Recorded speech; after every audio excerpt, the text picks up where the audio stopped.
Hi everyone and welcome to this masterclass on Mindvalley. My name is Vishen Lakiani. I'm the founder of Mindvalley. I don't know how you discovered this class and what brought you here, but I do know this. If you're here, you're looking at how you can manage stress in your life, how you can deal with anxiety, and ideally, how you can transcend both of these so that you get to live an effortless ease at life, a stress-free life where you no longer wake up feeling stress, feeling pressure, feeling anxiety. And the man I'm about to introduce you to is a teacher of mine and of tens of thousands of other people who has shown me how to completely change the way I live life. So it was 2008 and I discovered Rao because of his Google talk. He was brought in to speak to the employees of Google. This was about 11 years ago. And I tracked him down and he kind of became a mentor. So every time I needed help and advice as I was building up my company Mindvalley, I would get Rao on a call. Now, I never really understood how powerful Rao could be until the events of 2013 to 2016. So let me explain. In 2013, it was my 10th year as a CEO. Now, I know you are experiencing stress. You're probably experiencing anxiety in your life, which is why you're here. I was going through that, but I was going through that because of a series of disasters that just hit me out of nowhere. In November 2013, I found that my accountant, who had been with me for 4.5 years and was a trusted person on my team, I found out that she'd been stealing from me for 4 of those 4.5 years. And by the time she had been caught, she had, as an accountant, stolen away $250,000 from the company. I was devastated. It affected my ability to trust people at a deep level. And I was so devastated that my stress levels, my anxiety levels, my anger, my frustration went up. That affected my performance. And so in December of that year, on December 26, I'll never forget that call, my COO called me and said, Vishen, we can't meet payroll this month. And I was faced with having to sell my car just so I could pay my employees. Fortunately, my executive team, they took a salary cut. They didn't get paid that December. I'm so grateful for them. And we were able to pay everyone else. And then at least January rolled by and we were able to meet that payroll. But that level of disaster was not over yet. A few months later, we lost our biggest client. A few months after that, I found another theft. Now I found my operations manager had been stealing from the company. Another court case, and I was feeling like a total failure. I was in my 11th year as a CEO and I was wondering, how the hell are all of these stupid mistakes affecting me? But the universe wasn't done with me yet, because what happened next was we suddenly noticed that our customers had stopped buying from us. Sales were down 40%, and every month we were burning through $100,000 every month for 7 months. So believe me when I say, I understand stress, I understand that impact. Now, it was during this time that I had a business meeting with Srikumar Rao, and as he called me up and he spoke to me on the phone, he detected that something was off and he asked me and I told him what I was going through. And he said, Vishen, can I read you a poem? The poet Rumi wrote these words 700 years ago. When I run after what I think I want, my days are a furnace of distress and anxiety. But if I sit still in my own place of patience, what I need flows to me and without any pain. From this, I understand that what I want also wants me, is looking for me and attracting me. There is a great secret in this for anyone who can grasp it. I thought about that, and the thought in my head was, what the hell does that even mean? And Rao proceeded to explain.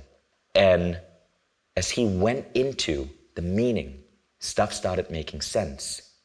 Within a few months, as I fully integrated the ideas from Rao, my life changed dramatically. I went from 3 years of misery, 2013 to 2016, to 3 years where my life just seemed to flow with a magical ease. My company started growing at 50% year on year. It was astonishing. Life became easier. I got to travel more. I got to work less. And not only was work getting successful, but I want to show you this picture. This is me in the summer of 2016. followed by what I looked like 2 years later in the summer of 2018, you can see my health transformed. And this I couldn't explain.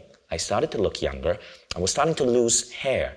My hair grew back. It became thicker than before. Not only was the business taking off, but my happiness levels were up. My emotional states were one of joy, and my health was transforming. What the hell was going on? But I did understand, and it was the deeply embedded lessons that Rao brings to the world. You see, Rao is one of the most sought after business school lecturers for a very important reason. He flips the traditional idea of business. He flips the traditional script of how we relate to our work.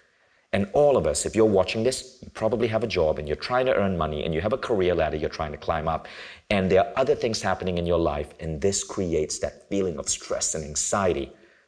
But we're not going to give you a pill. We're not going to get you hooked on some bullshit medicine. We're going to teach you how the masters of old would approach this. And when you understand this, everything else changed. I went from 3 years where I felt like the universe was pounding me down to 3 years where I felt like my life was magical. And it came with these understandings. So first, let's talk about stress, right? Firstly, if you're feeling anxiety, you're not alone. Anxiety disorder is the most common mental illness in the US, affecting 40 million people. That's 1 in 5 of the American population. The UK Council for Psychotherapy published a report in 2017 that said that workers reporting anxiety and depression have risen by nearly a third in the last 4 years. And globally, the World Health Organization says that 300 million people have anxiety disorder. Not only that, but we know that stress and anxiety are really two sides of the same coin. One leads to the other. And stress has one of the worst effects on your health, which is why when you look at this before and after picture that I showed you earlier, you can see that my health transformed when the stress went away. So you're going to learn today a series of what Rao calls mental models that help you transcend stress. We're not interested in giving you a quick pill right now. We're interested in changing the way you view the world through a mental model upgrade so that you become more resilient to stress. Now, before we get started, let's do a quick self-assessment. It's important to establish a benchmark of where we are right now. And remember, the first impulse that comes to you is normally the right one. It's your intuition speaking to you and screaming and asking for help. So the first question is, how frequently do you feel anxious in your daily life? Is it never, rarely, sometimes, often, or always? Check 1. The second question is, do you experience any recurring headaches? Never, rarely, sometimes, often, or always. The third is, do you have a sense of hopelessness? That means you feel that, what's the point of life? It's too hard, it's too difficult. Nothing joyous is coming my way. Rate yourself. Question number 4. How often do you feel a sense of overwhelm? Like there's so much going on that you just can't cope. Rate yourself. Question number 5. How often do you have difficulty sleeping? Again, give yourself a rating. Question number 6. Are you easily irritated by others? Give yourself a rating. This could be your spouse, your kids, your co-workers, your boss.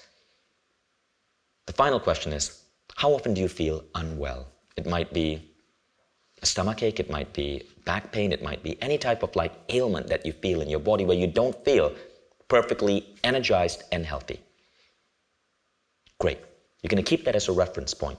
You're going to learn in this class itself how to slowly move any of those which are on the high end to completely disappear. When I went from my 3 years of stress to my 3 years of magic, for lack of a better word, all of these traits disappeared from my life. It was truly remarkable to see, and it created a sense of ease and well-being that is almost indescribable, and you can have that too. So let's talk about our guest today, Professor Srikumar Rao. I already mentioned that I discovered him because he'd been brought in to train at Google. What you may not know is that Rao was one of the foremost MBA lecturers in the world, teaching at universities such as Columbia, Kellogg, London Business School. And what was unique about him is that students would line up and get on a wait list to get into his classes because he was not teaching the traditional MBA class. His classes were about bringing in the wisdom from masters around the world, ancient wisdom, to apply it to the way we've been trained to think about our life and our career.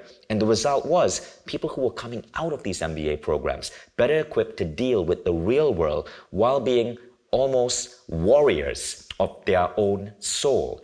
They had a grace, they had a flow, they had an ease about them. They were able to not lose themselves. They were able to master life itself, and their businesses seem to flow easily from that. Now, you do not need to be running a business. You can be working for one. You can be writing or working on your own project, and the same results come to you when you take Srikumar's personal mastery program.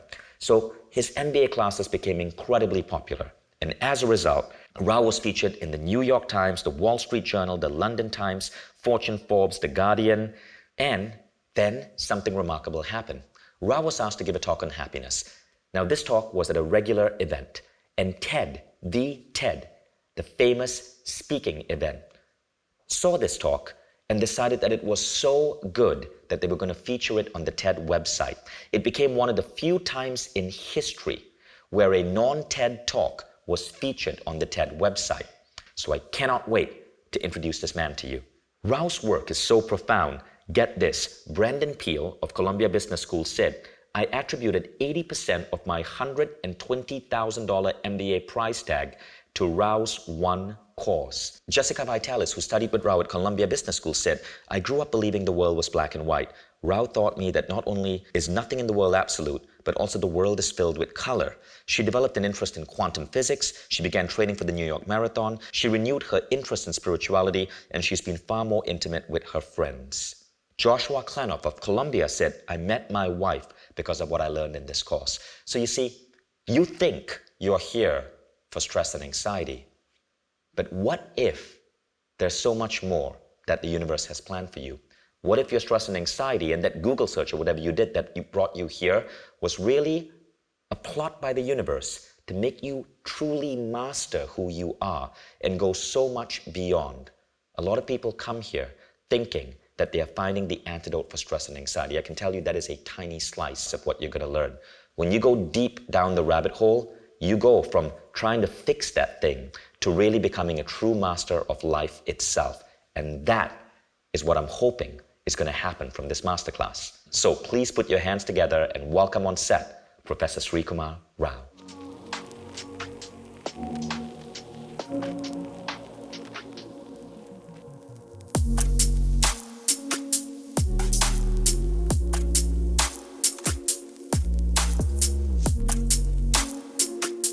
Srikumar, welcome to the set. Srikumar, I'd love for you to start with your background story. What made you become the guy who was brought into Google to speak to people, the guy who teaches at Columbia? Okay. It's a personal journey, and a big part of the personal journey had great pain in the early stages. So I was born in India. I had a very good academic career, came to America to do my PhD. I dropped out to work in corporate America, and initially I was hugely successful. And then I got burnt out by corporate politics, so I thought I'd go into universities where there is no politics. I found out different very soon. And then for many years I stagnated. All my peers who had continued in the corporate world did much better than me financially and hierarchically. And I was married, I had children, there were financial and other pressures, and I started feeling left out. I started feeling I'd missed the boat. I said I had such great career. I felt I had such brilliant education, such a great early career, and I blew it all. And I was feeling really, really sorry for myself. Because you were stuck at academia. Progressing well in academia. I was a tenured professor. In fact, I was one of only 2 chaired professors at my university. But I still felt stuck. And most important, I disliked what I was doing. At that time, my model of the world was there are 2 sets of people in the world. Those who dislike what they do and those who passionately hate what they do. And I was kind of shuttling from one to the other. It was miserable, and I felt miserable. What kept me afloat during those days was the reading that I had always been doing. Great masters, spiritual biography, mystical autobiography. They would take me to a wonderful place. Then I came back to the real world and it sucked. So I remember thinking, if all of this is useful only if you're sitting quietly thinking peaceful thoughts, but not when you came to the hurly-burly, it's actually useless. I knew that wasn't true at a very deep level. And I knew that the problem I had is because I hadn't figured out how to make use of these great teachings. One day I was meditating when I felt literally a very powerful current course through me. And I had an opening, if you will, a mental opening. And I sat down and took some very furious notes.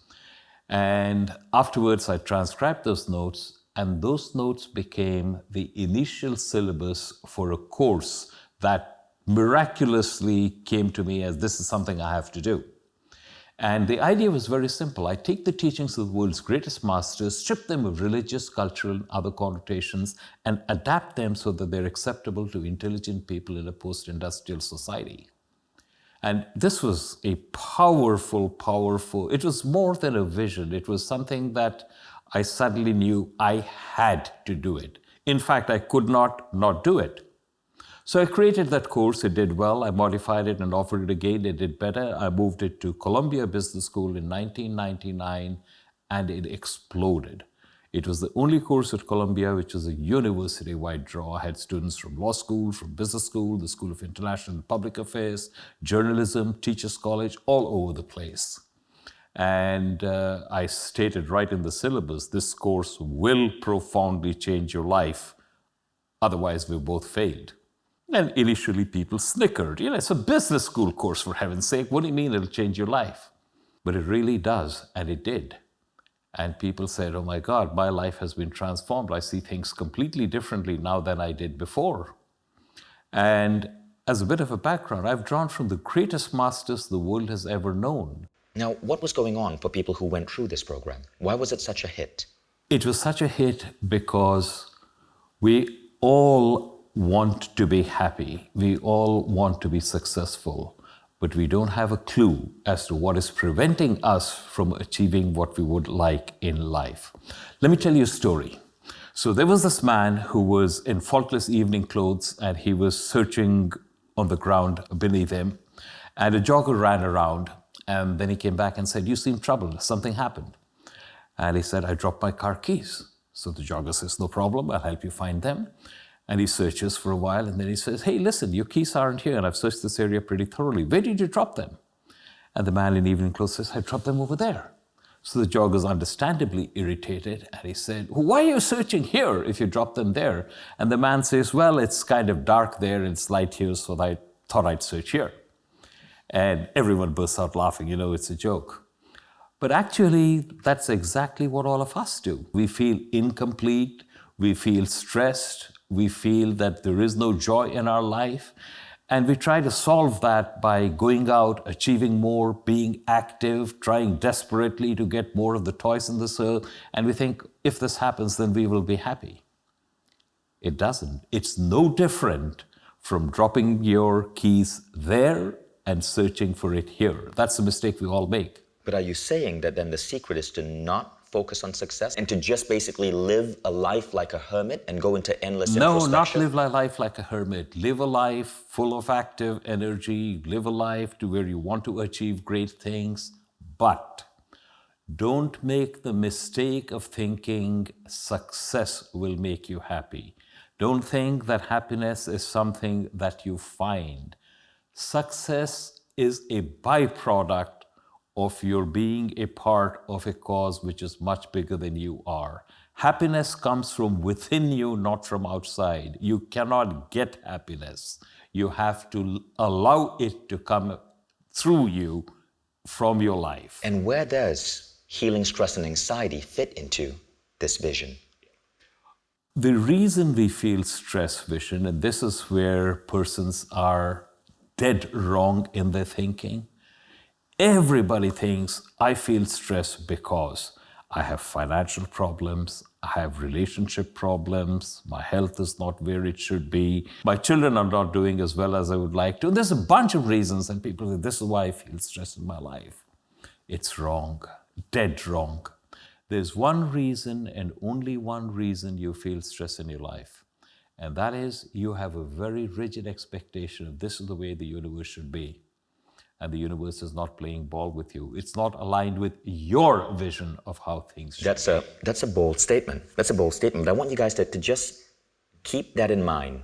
The reason you feel stress and anxiety is that you have a vision of how the universe should be, and the universe isn't playing ball with you. Exactly correct. So in a moment, Srikumar Rao is going to teach you some techniques that you can instantly apply in your life. And that's what I like about Rao as a teacher in his personal mastery programs. He isn't just dishing out philosophy.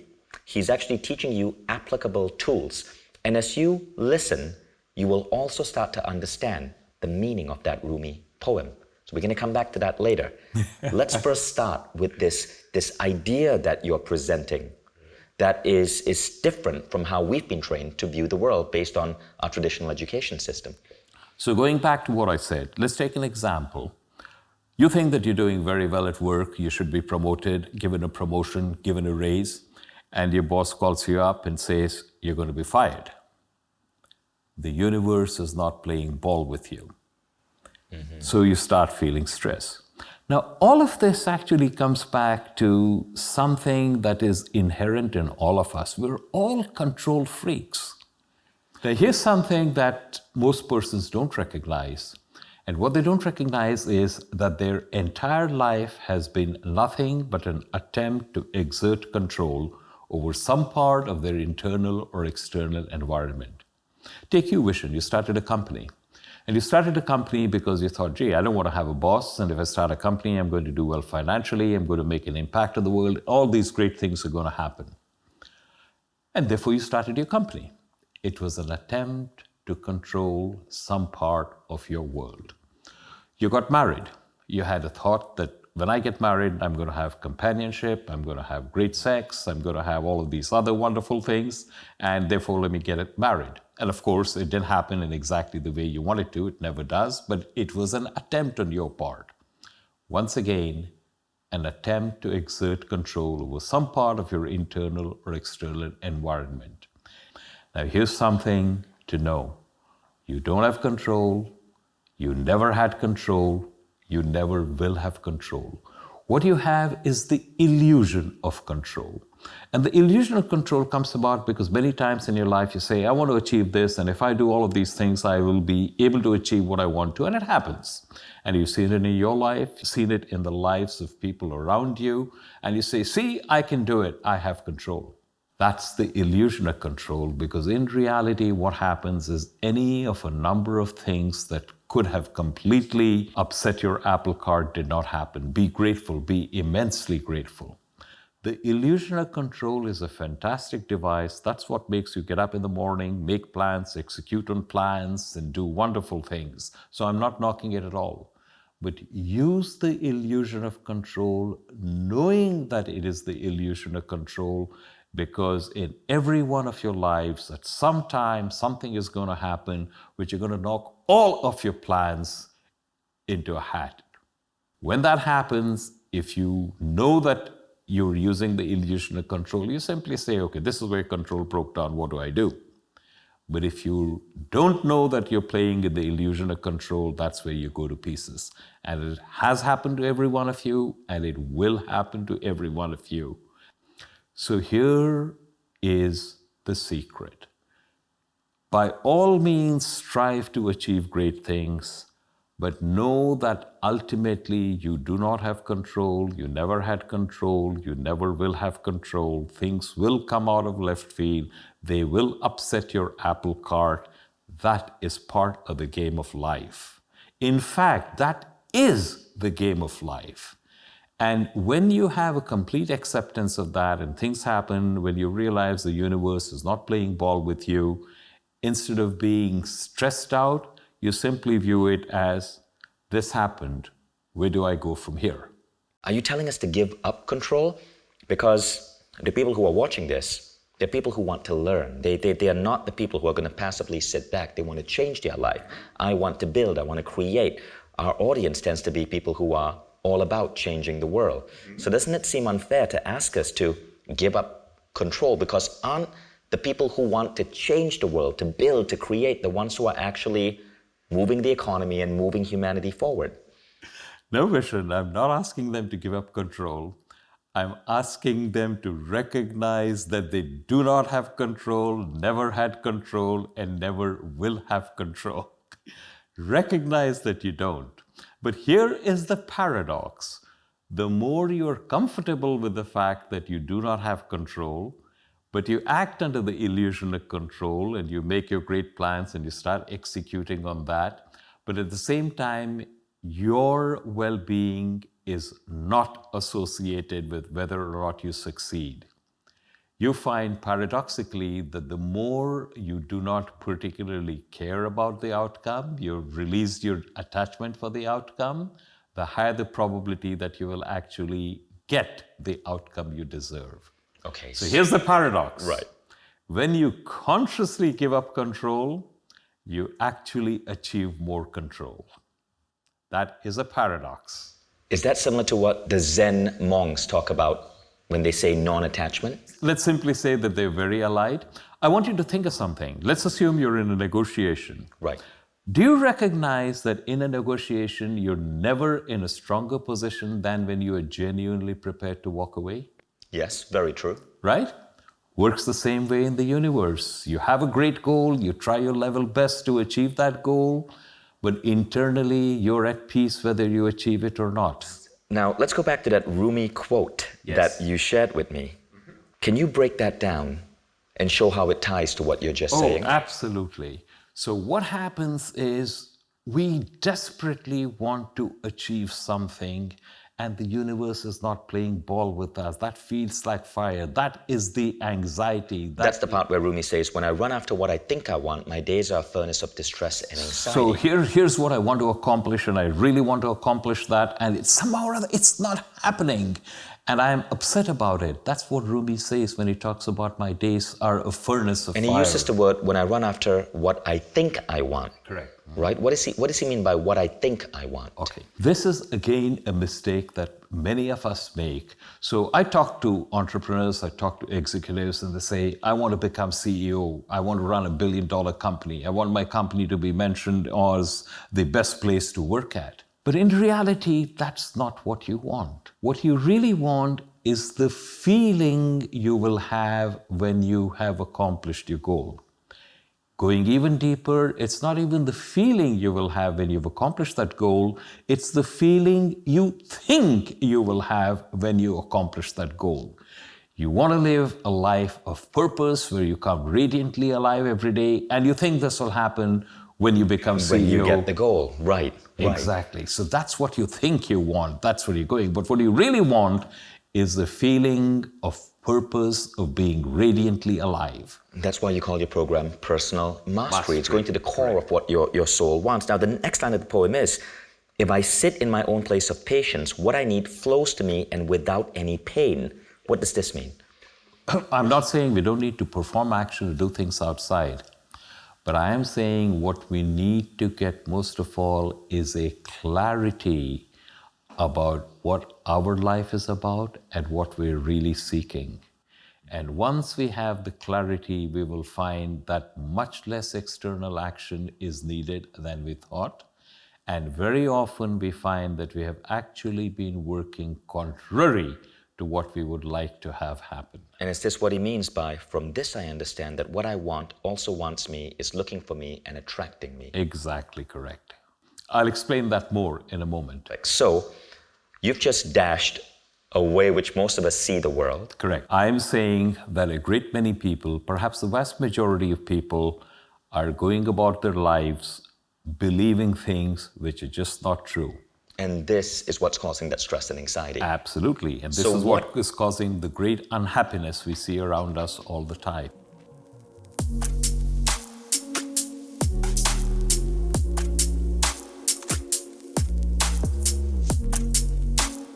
So what is the solution? What is the approach we can take to help heal this?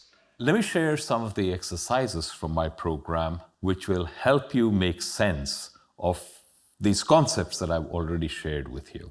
One very powerful technique I'd like to share is something I call the good thing, bad thing, who knows technique. This actually comes from an ancient Sufi story, and there are many versions of this, but I like the one that I'm about to share with you. And it talks about a man and his son who lived in a beautiful valley, and they were very happy, and they were also dirt poor. And the man got sick and tired of being dirt poor.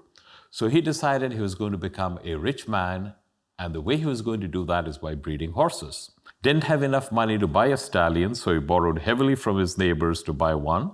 And the very day he got it, it kicked the top bar loose from the paddock where he housed it and disappeared. And the neighbors came clustering around saying, "You thought you were going to become a rich man, but your stallion has run away, and you still owe us money. You are in a tough spot indeed." And the man shrugged his shoulder and said, "Good thing, bad thing, who knows?" That stallion fell in with a group of wild horses, which was close to where he lived, and he was able to entice them into his paddock that he had repaired, so escape was no longer possible, and all of a sudden he had a stallion back plus a dozen wild horses. By the standards of that village, that made him a wealthy man. So the neighbors came around now, and there was a little bit of jealousy in there. As they said, "We thought that you were destitute, but fortune has smiled upon you. You're a rich man." And the man shrugged his shoulder and said, "Good thing, bad thing, who knows?" The man and his son started to break the horses so they could sell them on the market. And one of the horses threw the man's son and stomped on his leg, and it broke and it healed crooked. And the neighbors came around to commiserate. "He was such a fine young lad, and now we'll never be able to find a girl to marry him." And the man shrugged his shoulder and said, "Good thing, bad thing, who knows?" That summer, the king of the country declared war on a neighboring country, and press gangs moved through the villages, rounding up all the able-bodied young men to serve in the army. But this man's son was spared because he had a crooked leg. And the neighbors had tears in their eyes as they said, "We don't know if we will ever see our sons alive again, but you still have your son, how fortunate you are." And he said, "Good thing, bad thing, who knows?" And it goes on like that forever. There's a very important lesson in this. Can you recall anything that happened in your life that when it happened, you thought this is terrible, but now you can look back upon it and say, "Gee, that wasn't so terrible," or even it was actually pretty good? Yeah. I remember I had one of my students who got a job in the city of London, and when the financial crisis hit, he was fired. And he was annoyed, and he was particularly annoyed because there were others in his team who he thought were turkeys, and they were not fired, but he was. But he had taken my program, and he said, "I never really liked the job anyway," so he took a vacation, then he bought a business and started trying to make it run. But 6 months later, the financial crisis got worse, and the entire team was disbanded. But he was one of the early persons to be let go, so he got a very healthy severance. In fact, he used his severance to buy the business. The others, they got a bare bones package. So he was actually lucky to have been fired when he was. So if in your life at some point something happened that at the time it happened, you labeled this as bad, but you can now look back and say, "Hey, that wasn't so bad after all," or even maybe it was good. Think of your life today. Is there something that you're labeling bad or about to label bad? Is there any possibility that in X years it could become a good thing? Is it possible? That is such an interesting exercise. When I learned it, it really helped me. For example, my accountant who stole from me. It was a bad thing back then, but it led me. I was an engineer. I never focused on the finance aspects of a business. It wasn't my thing. But that month, I'd made a commitment to start really understanding this part of business. And as a result, right now, we have an incredible finance department in our company, and things run remarkably well. Exactly. I was so disorganized before, and then I was not. The big client I lost, that actually led to me making certain decisions in the business that were super strategic, but I wasn't actually looking at them because, we had a safe, cushy client. When we lost that big client, we made better decisions, which led to the business discovering a whole new way of presenting itself and developing online courses. And it caused us to explode 3 years later. So from almost every disaster, from that disastrous period of my time, something remarkable emerged. Thank you, Vishen. That's exactly what I'm talking about. Now, here's the thing.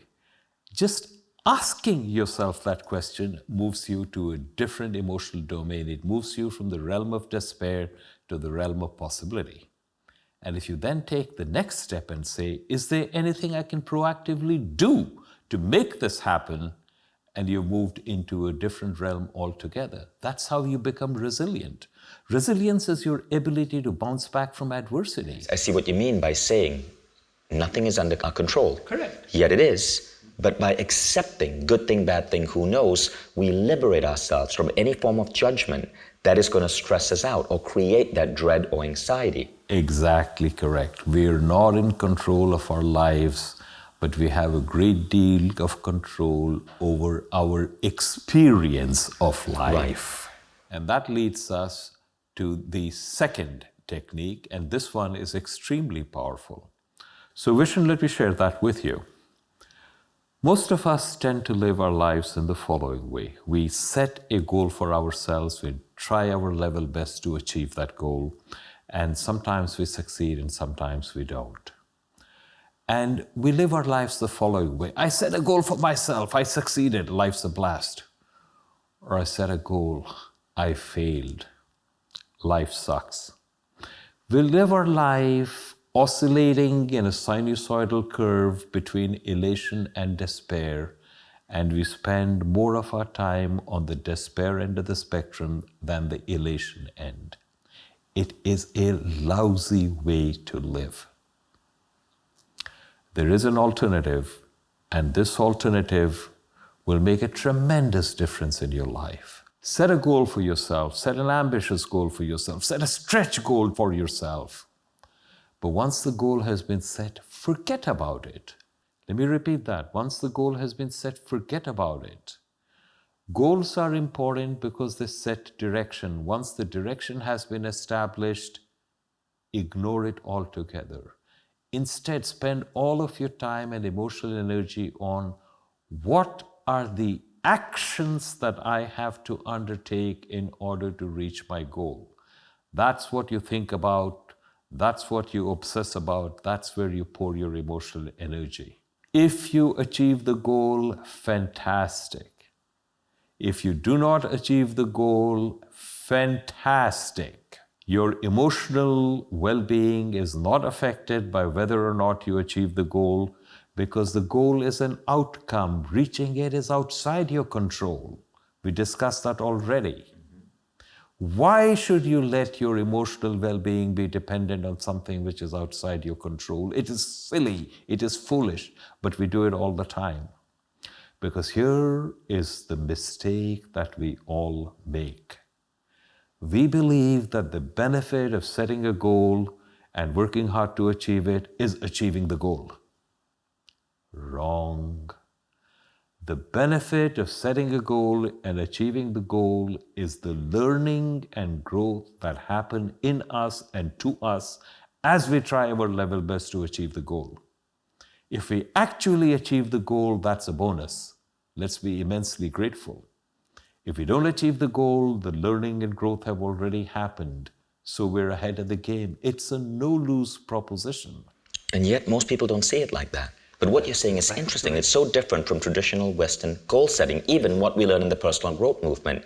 Set a goal, meditate every day, visualize it, visualize it, visualize it. And what you're saying is set the goal and then forget about it. Exactly. And instead focus on the action that you can take to get towards the goal. Is that what you're saying? That is exactly what I'm saying. Now, invest in the process, do not invest in the outcome. Now, when we invest in the process, I also understand that what you're saying is make the journey enjoyable. Yes. Does this mean that if the process feels hard, we should stop it or find another process? That is the point.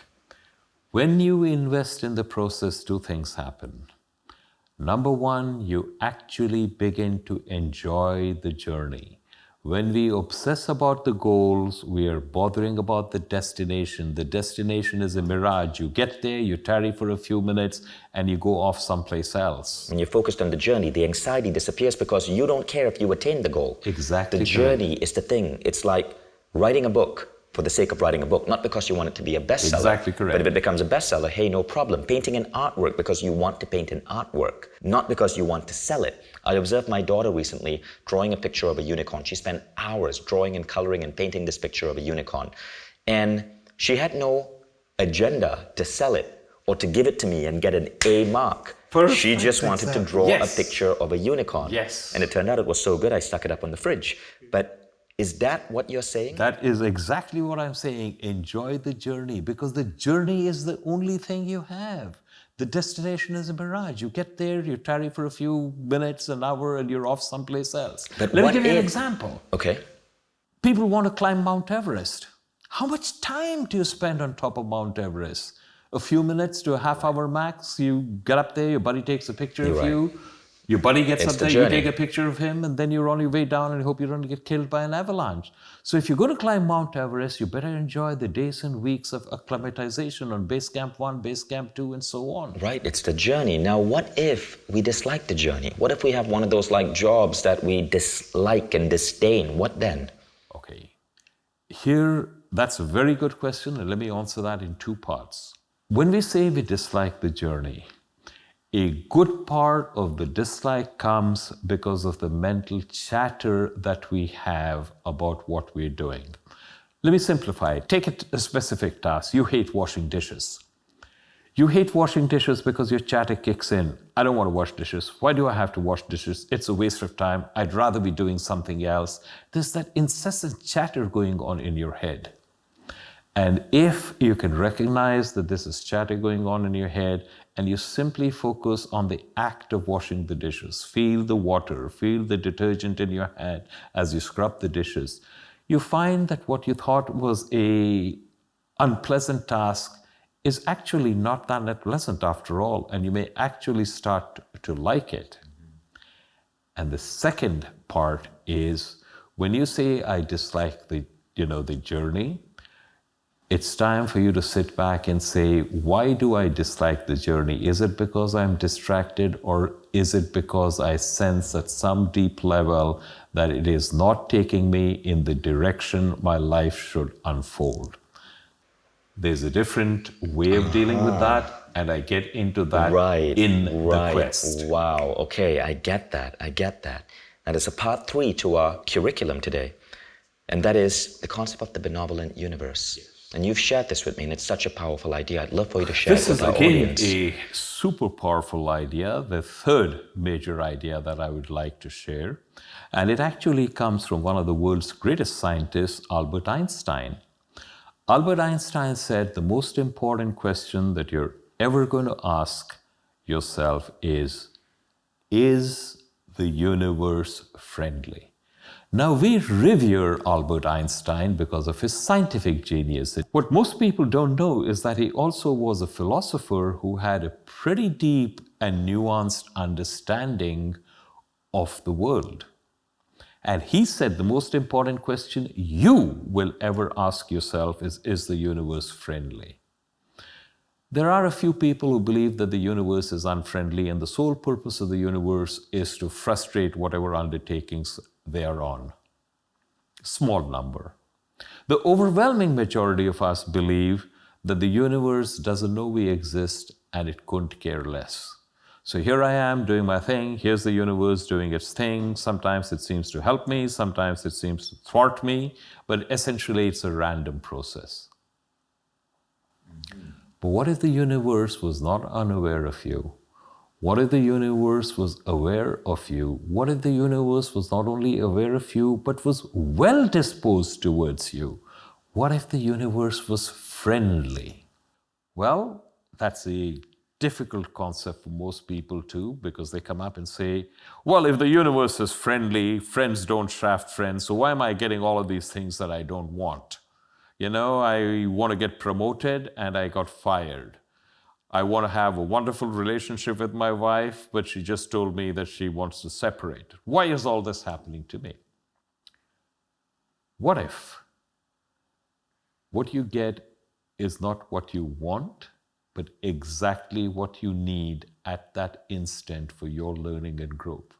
Think of a small child. A small child wants a tub of ice cream, and parents give it fruits and vegetables. It doesn't want fruits and vegetables. It wants a tub of ice cream. So it's terrible getting fruits and vegetables when it wants a tub of ice cream. And it's only when the child has grown up and has a higher level of maturity and understanding that it can say, thank God my parents gave me fruits and vegetables rather than a tub of ice cream. What if the universe was like that? At your present level of existence, you want something, but maybe that's not what you need for your learning and growth. Maybe you needed your accountant to inflict a loss on you, which was relatively small at that time, and that got you into a very powerful, taught you a very powerful lesson. And the funny thing is, when you look at this mental model, you start to understand what Viktor Frankl meant, right? When he said, when meaning is given to suffering, it ceases to become suffering. Exactly. That our suffering, our pain, that thing that causes the stress and anxiety is sometimes the greatest gift that the benevolent universe is giving us, so we can move to the next evolution of who we are meant to be.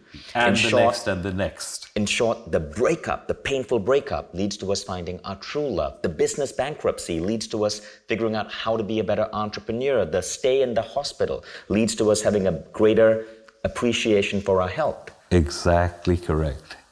What if the universe gives you not what you want, but what you need? And this also ties together the first 2 points. Yes. Good thing, bad thing, who knows? Because if we accept the idea of the benevolent universe, then what we may perceive as bad is nothing more than a conscious mind's judgment. There might be a gift in it. The story of the farmer and the horse and the boy who fell off the horse. And Rumi, because the universe wants to give you and is striving to give it to you. And that leads to part 2, which is why we should focus on the process and not the end goal, is because what if that end goal is false? What if that's not actually what we need?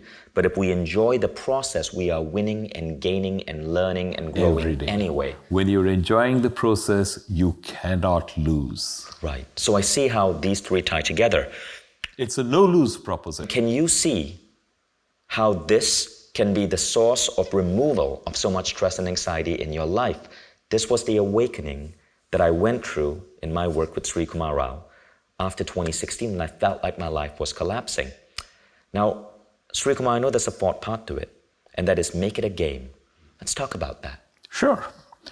This is actually quite a deep concept, so I'm only going to give you a very quick glimpse of how powerful this is. You know, when Shakespeare said, I think it was an As You Like It, all the world's a stage and each of us is merely an actor, he got it absolutely right.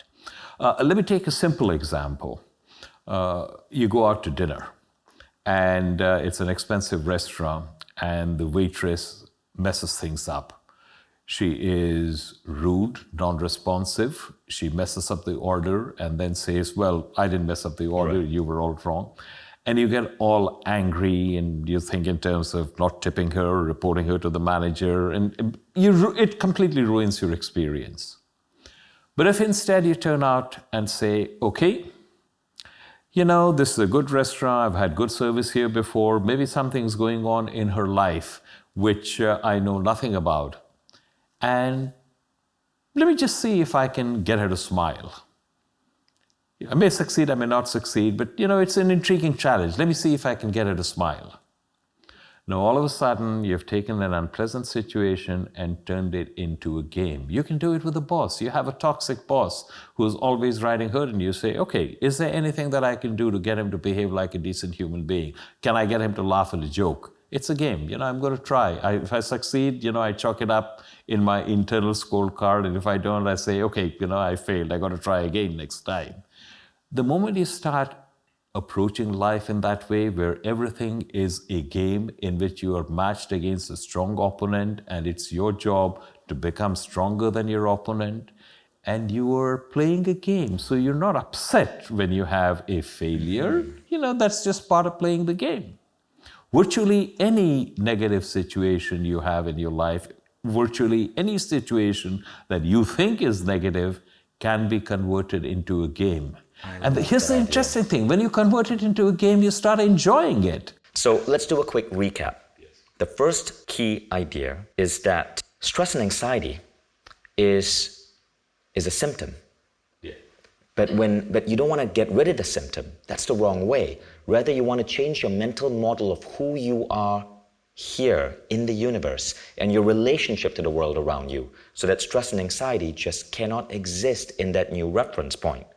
And there are a number of ways to do it. If you want to go really deep, you do the Personal Mastery Program. But Srikumar shared a couple of ideas that you can go home with immediately today.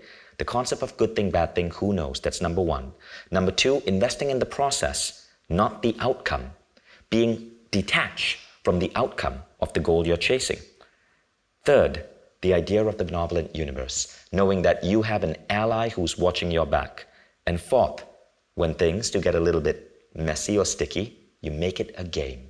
So when you put those four together, you have a beautiful framework for walking through life and incorporating some of the ideas from these global masters, these worldwide men and women of wisdom whom Srikumar Rao has been studying for the last 3 decades. Thank you, Rao. My pleasure entirely, Vishen.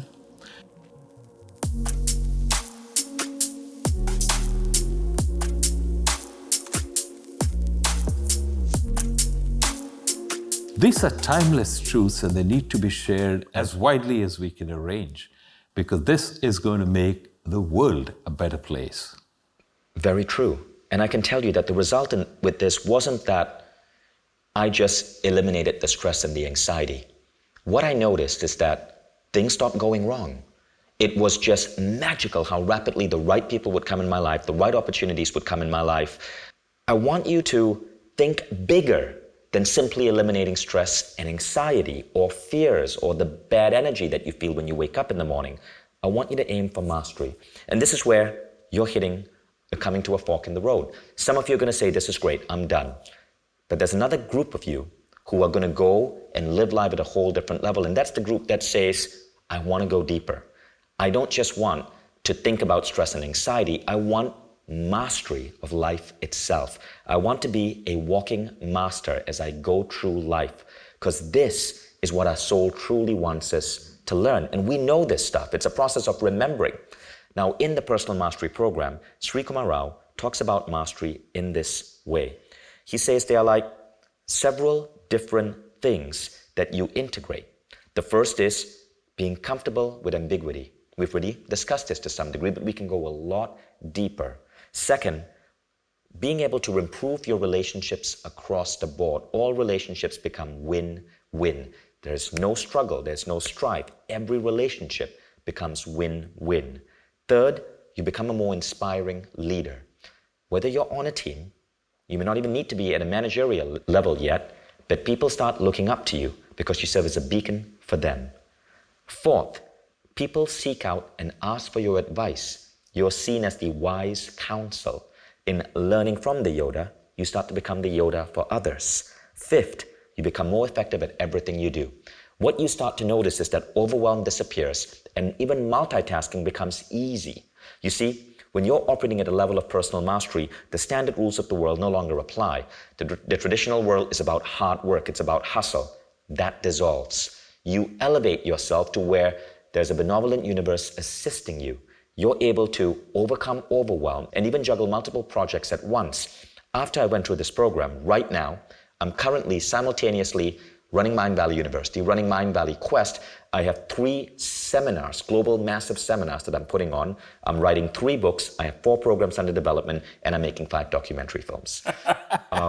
And I can tell you, I work way less than most of my friends, and it never feels like work. Mm-hmm. It's because you're able to tap into this energy around you.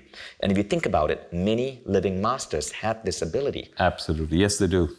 Now, number 6 is the one that may have drawn you here in the beginning. Stress and anxiety disappear from your life for good. And number 7, you gain a sense of purpose. When you're truly tapped into the benevolent universe is whispering in your ear, and you are guided into what you need to do. That vision is what Rumi was talking about. Now, this quest is broken into 7 weeks. The first week is all about how we define events, situations, and people in our past that shape us as the person we are today. Week 2 is about how your internal mindset affects the outside world. Srikumar, would you like to elaborate on some of the things you say in week 2? Certainly. I'd like everyone to know, Vishen, that we never see the world as it is. We always see the world as we are. And the second week, we go deeper into that. Now, week 3 is about how we can make a change in our internal mind state and see how this is automatically reflected in the world outside. Srikumar? We all make the mistake, Vishen, of thinking that what we have to do is we've got to go out and change the world outside. Actually, it's much simpler than that. When we make a change in what happens between our ears, change outside happens as a byproduct without our having to take active efforts or steps to do that. Right. This is something that's so powerful that you probably disbelieve it, so I'm not even going to try to convince you. You try it. But this is the crazy one where you move from hustle and hard work to flow and magic. I have a way of describing it. You move from the world of frantic doing to calm being. Right. I love that. Week 4 is when you start to understand that you are not who you think you are. We're going to keep it as that. Week 5 is practicing mindfulness. Week 6 is where you learn that you are pure spirit having a human experience. And week 7 is understanding the real nature of your goals and vision. And as you put it all together, this is the pathway to personal mastery. This is that program that is changing lives all around the world and the highest rated program on Mindvalley at the time of this recording. And so, you came here to eliminate stress and anxiety. But what if it was a benevolent universe that brought you here? And what if that stress and anxiety, as Viktor Frankl said, was a temporary suffering with a greater meaning? And that meaning was to bring you here right now, today, so you can understand that the stress and anxiety wasn't why you're here. You're here to attain personal mastery. Stress and anxiety is going to disappear from your life for good, but you're going to be so much more and so much bigger and so much more influential and so much happier and so much more in creative flow than you ever imagined, because you're about to go on the most important life-transforming journey you've ever done with this brilliant man. So thank you for showing up. This program is now on the Mindvalley Quest platform. It's the world's highest performing learning platform. It's being used in schools in Finland, in Fortune 100 companies around the world, even by governments. It's because it makes learning effortless. So we take Srikumar Rao's work, we combine it with great filmmaking, we combine it with behavioral design and learning design and great technology. And you go through a 45-day journey that we call a quest. Every day, you only put in 20 minutes. That's it. 20 minutes day by day. And we build up new models and beliefs in you. And what's unique about this is the quest starts on a specific day. Scroll down below to see the start date. And over 1,000 students enroll on the same day. Everyone is connected in a community, and so you have allies and friends working with you. We even put facilitators in the community, so you have someone who can hold your hand if you need it.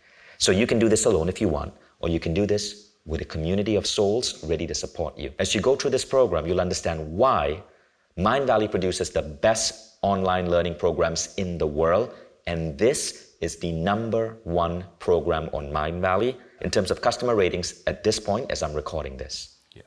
I want to emphasize that one of the biggest benefits of enrolling for the Quest is the community that you become a part of. This is a wonderful community that will support you when you're having difficulties and will count on you to support other members when they are having difficulty. And be open to forming connections that will be lifelong friends and maybe much more. But just be open to the possibility. But now, think about that. You don't have to spend $120,000 getting a Columbia MBA. Remember that guy who attributed 80% of his Columbia MBA to this class? You don't have to spend that $120,000. So no, you don't have to invest in an MBA program. You can get a lot of these ideas right now with a tiny fraction of that cost. Scroll down below and I think you'll be pleasantly surprised at how effective and how powerful and how affordable this program is, given that this is a program straight up from Columbia and Kellogg and London Business School. Now I want to share with you some of the things that our users who have signed up for this very program have said about how their lives have changed if they've gone through this. These stories are so inspiring and they'll inspire you to look at your life in a different way. Amalia Vlaichu is a front of house manager. Last week, just before finishing the quest, she said she was offered a job which she thought would never ever happen for her again. She was looking for a job for 6 months. Upon completing this quest, she got her dream job. Bernie Bernadette said, This completely made me happy with myself inside out. I'm able to show love without condition, communicate without bad intention, give without any reason to do so, and ultimately care for people with no expectation. Howard Kaplan graduated from Harvard Business School in 1984. He took this program with Srikumar Rao, and he said it resulted in him doubling his business revenues, even in a lousy economy, starting an amazing new business venture, creating 30 new relationships over the last 6 months, and having his family tell him, and this is the best part, that they have never been happier with his relationship with them. And a cool thing about this is, as you go through this program, your family life and everyone you touch, they see benefits too. As you embrace personal mastery, you start to glow. Ebony Carter said, and look at how beautiful she looks in this picture, "My attitude and appearance has noticeably changed. People say I glow and strangers approach me with hugs and smiles. My relationship with my 20-year-old son has improved dramatically." Andrea Beth said, "The paradigm shift from this has made all the difference in my life, and now it has been solidified for my husband, who I was dragging along for the journey. Thank you, Mindvalley, for your ability to clearly and intelligently communicate these profound, life-changing concepts." Now I have some added good news for you. We want to make this a no-brainer, because you can see how powerful this program is. So maybe you're wondering, is this really for you? You don't even have to make up your mind right now. It's completely risk-free. You can refund yourself. Simply go to mindvalley.com/refund, click a few buttons, and you automatically refund yourself. And I want you to know that as a thank you for investing the last hour with us, we've created a special unlock price. If you scroll down below this video, you will see that just on this page, so do not close this page, whatever you do, the price has been dropped further to make this an absolute no-brainer. Our goal is to get this out to hundreds of thousands of people, because this can change the nature of how we embrace work globally and how we show up in the world. Just a second, guys. I know this is weird. I just jumped into my own masterclass, but I wanted to update you on a really cool innovation that we just released on Mindvalley, and it happened since I recorded that past episode.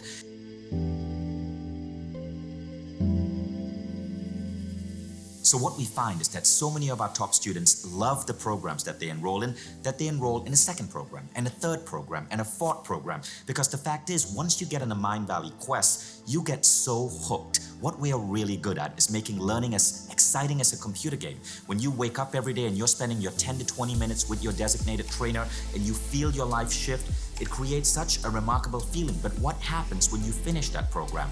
Well, people come back to Mindvalley and they enroll in the second and the third program, but that can get expensive. So we launched something called Mindvalley All Access. And what this means is that you get access to everything for less than $2 a day. So what does this look like? Well, firstly, you now have access to the top teachers and trainers in the world. And every new teacher coming onto Mindvalley is automatically added to your account. You take a fun self-assessment, which will help you view your life from a holistic perspective and know what to focus on. You then choose your adventure, the program that you want to take. And it's only 5 to 20 minutes a day because our teachers are so effective. Every day, you are developing new skills, new attitudes, new mindsets, new beliefs. And at the end of each month, you've up-leveled.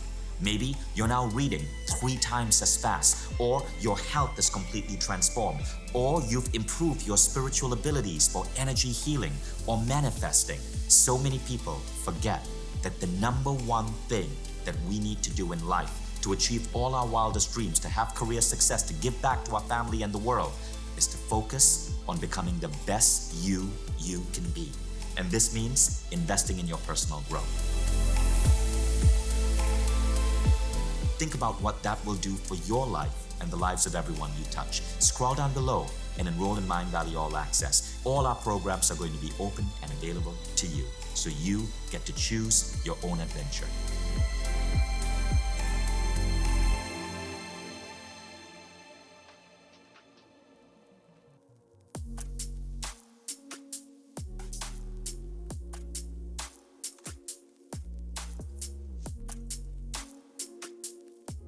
So while you guys are enrolling in the program, I know that we get a lot of questions from people who are excited about enrolling, and I want to give this opportunity to Srikumar Rao to answer some of these questions. So one of the first questions we get is, the benefits promised sound too grand. It sounds good in theory, but I'm not sure, can this really happen to me? I get this question all the time, Vishen. And yes, the benefits promised are grand, and you will see them happen in your life. But I'm not going to try to convince you. Why don't you simply play with what I've already shared with you on the masterclass? Try it in your life and see what happens. So, if this was snake oil, think, would the top business schools in the world be bringing this program in? Would Google be bringing Srikumar Rao to speak to its staff? Would TED put Srikumar Rao on their homepage? Now, the second question is, my schedule already gives me so much stress. I don't think I'm able to dedicate time to this program right now. Let me ask you a question, Vishen. You're about to take a trek over the Sahara. You're going to cross the entire breadth of Sahara. But you're getting late in your preparation, so you say, gee, I don't have time to pack drinking water. I'm just going to go ahead because, I'm busy. Right. I don't have time. That's exactly what you're saying. And keep in mind, the Quest platform works so well because of 20 minutes a day. Traditional online courses have a less than 10% completion rate, according to the University of Wichita. Quest gets up to 40 to 80% completion rate. Why? Because of the 20 minutes a day. So think about it. 20 minutes a day is less than 1% of your day. Anyone can do it. And there's this CEO of a $1 billion company who, I remember he told you this, he said, I get more done than I ever thought possible. And if a billionaire can make 20 minutes a day to do this and then see it magnify his effectiveness, think about what it can do for you. Could you share that billionaire story? Yes. So this is a person who is the CEO of a £1 billion company. And he said that as a result of taking my program, he got more done in less time with less stress than he could ever have imagined. Amazing. And I can vouch for that as well. It's how I'm doing so much of the stuff I'm doing right now. Question number 3. Now this is going to be a big one for many people. I'm a goal setter and an achiever, and it makes me successful and shapes the way I am today. The idea of losing control and focusing on process sounds wrong to me. Doesn't fit me. How would you address this? Very simple. It's not that you lose control. It's that you recognize that you never had control. You think you have control, but you don't have control, and you recognize that explicitly. But here's the benefit for you. In your life, successful as you are, you've seen many projects crash and burn. You'll find that when you implement the concepts and techniques that I share, fewer of those projects are going to crash and burn. So you'll actually be more successful. And you're doing more. And you're doing more. A very similar question. I'm scared of losing control. I'm scared it's going to make me too soft for life. It's not that you're going to lose control. It's that you're going to recognize that you never had control to begin with. And it really doesn't matter. Let me explain how the process works. So there was this kid who was in a very demanding program in college, and his parents were always on his case, even though he was in college, and they were scrutinizing his grades and telling him he ought to do better and inviting him to take the toughest courses, and he absolutely hated it. And I remember in particular in mathematics, he was just not doing well. And parents happened to be friends of mine. I talked with the kid, and he was very bright, and I spoke to him about the wonders of mathematics. And he started approaching the problems, okay, this is kind of intriguing. Let me see if I can solve it.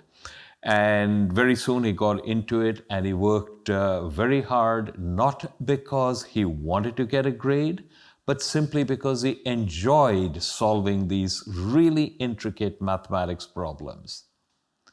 And it turned out he got an honors in that course. By not trying to get an honors, he got an honors. It's funny how that works. Next question is this quest only for executives? Only for high-level people? This quest is for anyone who wants to improve his or her experience of life. Okay, I love that. Next question. I'm quite advanced in my personal growth. I've heard some of these concepts before, I think. How can this particular program help me further? 2 ways. Nothing that I share is rocket science. You've probably been exposed to it in some fashion from many different sources. The important question is not whether you know it or not whether you've been exposed to it or not, but are you using them? Have you integrated them into your life so that they're not concepts, but they're part of who you are? Right. And that's the key difference. Next, I've been doing various programs on stress management, but still have a lot of stress in my life. Why would it be different this time? Well, there's a simple answer to that. Before you make up your mind on that, just look at the concepts that have been shared with you in the masterclass, try them out in your life, and see whether or not you make a change. If you find that stress has decreased in your life as a result of those, enroll immediately. You'll be doing yourself a huge disservice if you don't. Next question. I feel the program is too expensive. How would you address that, Srikumar? The question is not, can I afford to take it? The question really is, can I afford not to take it? Look at your life, look at your experience of life, and look at what is possible as described by vision when you take the quest. You decide whether you are worth investing in. If you're ready, let me tell you what's going to happen when you click enroll. First thing is, the quest starts on a specific date. It's below, and you will see that date. Get ready to jump in on that date. Thank you for the Benevolent Universe for bringing you here. And when you enroll, I cannot wait to welcome you to this incredible tribe that's going to be walking with you on this journey to personal mastery. Srikumar Rao, any closing words? I can't thank everyone who is on this enough, just for having the patience and the courage to explore ideas which are so contrary to what you've probably lived by for a big chunk of your life. Trust me, this could be the most important step you'll ever take in your life. Peace. Thank you, everyone, and we'll see you in the quest for personal mastery on Mindvalley with Professor Srikumar Rao.